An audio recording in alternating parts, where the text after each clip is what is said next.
সনাতনী সমাজৰ উদ্যোগত আজিৰ এই প্ৰতিবাদী শ্ৰদ্ধাঞ্জলি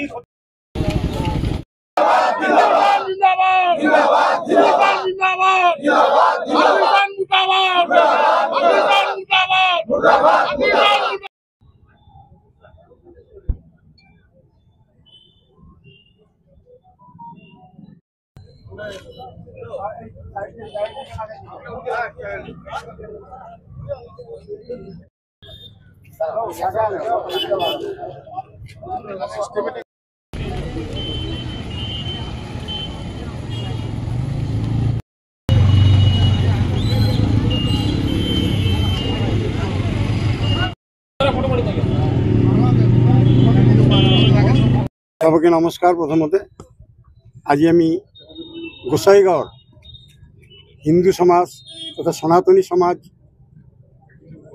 আৰু আমাৰ যিটো এটা গোসাইগাঁও সনাতনী বৃহত্তৰ গোসাইগাঁও সনাতনী সমাজ আছে তাৰ কিছুমান কৰ্মকৰ্তা মিলি আজি আমি ইয়াতে যোৱা কালি যিটো কাশ্মীৰত যিটো ঘটনা হৈছিল যে তাৰ পৰিব্ৰাজক যিমান আছিল পৰ্যটক আছিল তেওঁলোকক যি হত্যা কৰিছিল উগ্ৰপন্থীয়ে, আৰু আমি গম পাইছোঁ যে উগ্ৰপন্থী পাকিস্তানী উগ্ৰপন্থীয়েই এই কাম কৰিছিল আৰু এনেকুৱা এটা জঘন্য কাম কৰিছিল যে আজিলৈকে পৃথিৱীৰ বুকুত এনেকুৱা ঘটনা হোৱা নাই। কিয়নো প্ৰতিজন মানুহক তেওঁৰ ধৰ্মৰ কথা কৈ কি ধৰ্মাৱলম্বী সেই কথা সুধি পেলাই যেতিয়া দেখিছে হিন্দু ধৰ্মৰ কলমা ক'ব পৰা নাই মুছলিমৰ, তেতিয়া তাক গুলি কৰি মাৰিছে। লগতে কিছুমানৰ যেতিয়া সন্দেহ হৈছে তেওঁলোকক উলংঘ কৰি পেলাই চাইছে যে তেওঁলোকৰ মুছলমানী কৰা হৈছিল নে নাই। ইয়াৰ নিচিনা মানে বৰ্বৰ কাম আজিলৈকে পৃথিৱীত হোৱা নাই। মহিলাসকলক বেলেগকৈ দিছে, শিশুসকলক বেলেগকৈ দিছে, ৱাইফৰ সন্মুখতে স্বামীক মাৰিছে। ইয়াতকৈ জঘন্য ঘটনা নাই পৃথিৱীৰ বুকত। আৰু বাছি বাছি যে মাৰিছে এইটো এটা সাম্প্ৰদায়িক যেনেকুৱা মৌলবাদীৰ কীৰ্তি এইটো গম পোৱা গৈছে। আৰু আমি গম পাইছোঁ যে এইটো পাকিস্তানৰ হাত আছে আৰু পাকিস্তানে এইটো উগ্ৰপন্থী পঠিয়াইছে, তেওঁলোকে ইহঁতক প্ৰশিক্ষণ দিছে। লগতে 2-4জন হয়তো কাশ্মীৰৰো আছে। এতিয়ালৈকে হয়তো ধৰিব পৰা নাই। আমি গম পোৱাত 2জন বেলেগ উগ্ৰপন্থীক এতিয়া ভাৰতীয় সেনাবাহিনীয়ে মাৰিছে আৰু তেওঁলোকক বিচাৰি আছে হেলিকপ্টাৰেৰে আৰু বিভিন্ন চিৰণি তল্লাচী দি আছে। এই চিৰণি তল্লাচীত হয়তো তেওঁলোকে ওলাই পৰিব ৰাতিৰ ভিতৰত। আৰু ভাৰত